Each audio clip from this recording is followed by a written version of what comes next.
Amid relentless Iranian attacks keeping Israel's defenses on edge, a new headache has now emerged for Prime Minister Netanyahu.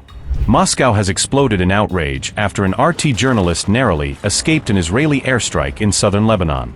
The Kremlin has summoned Israel's ambassador, demanding an explanation for what it calls a deliberate and targeted attack on media workers.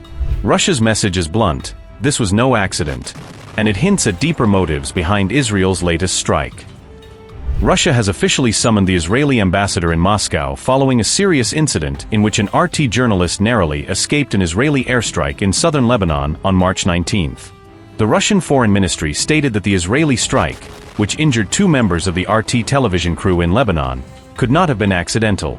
Maria Zakharova, the spokesperson for the Russian Foreign Ministry, condemned the attack in a detailed statement released on her Telegram channel. Zakharova declared that all available evidence suggests the strike on the RT crew was deliberate and specifically aimed at the journalists, not a result of crossfire or mistaken targeting. The Russian side also alleged that the missile did not strike any recognized military facility, but instead hit the exact location where RT correspondents were conducting their media reporting in southern Lebanon. Zakharova said, quote, "On March 19th, a missile strike by the Israeli Air Force in southern Lebanon wounded RT television crew members who were on an editorial assignment. RT reporter Steve Sweeney and cameraman Ali Rida-Spiati were wounded when a munition exploded in close proximity to the filming location. They received the necessary medical help. We wish them a speedy recovery." The missile was used by the Israeli military against unarmed civilians, a category which, under international humanitarian law, includes members of the media. The crew's clothing bore clearly visible press markings. They carried nothing but cameras and microphones, and the explosive item landed on a site where there were no military targets. These circumstances indicate that the attack on the journalists was deliberate and targeted, which is also confirmed by footage captured by the cameraman showing the detonation of the munition. We regard such actions by the Israeli side and Israeli military as a gross violation of international law, a deliberate obstruction of the work of media professionals, and an attempt on their safety and lives. We insist on carrying out a thorough investigation of this incident by the Israeli authorities, holding the culprits accountable and preventing such accidents from happening in the future.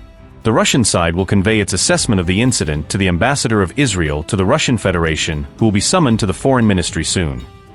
The Russian embassy in Lebanon issued an additional statement, saying that attacks on media workers performing professional duties are completely unacceptable and must be stopped immediately.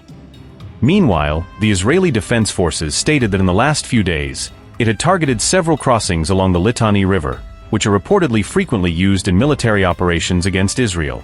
The IDF clarified that the RT crew was seen operating near the Kazmia crossing, a zone for which explicit safety warnings had been issued earlier to civilians and media organizations. According to the Israeli statement, Hezbollah operatives were using the location to move personnel and transport weapons, prompting retaliatory military action by Israel. The Israeli military added that the strike occurred only after sufficient time had passed since warnings were issued, ensuring civilians had the opportunity to clear the area beforehand. The army reiterated that it has never and will never deliberately target journalists, maintaining that all operations are conducted in accordance with international humanitarian standards.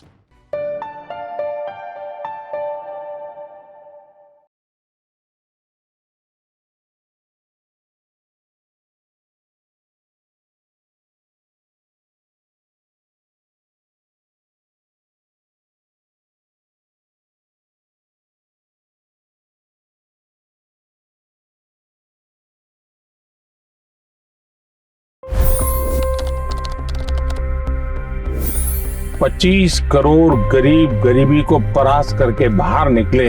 For the good of our nation, let's work together and let's truly make America great again. The fastest news breaks. Requested PM saying that we will have to speak to Putin and to Zelensky. The biggest news makers.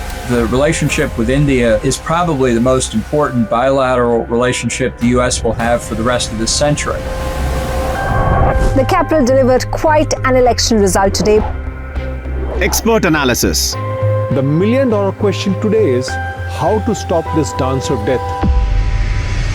Ground reports.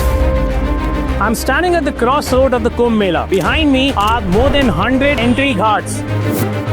Long-form interviews. Exclusionary politics is reflected in Manipur case as well. You don't bother because this is a small state.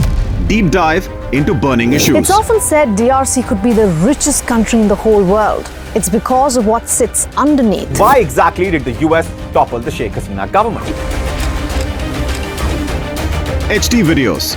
We don't just break news, we break it down.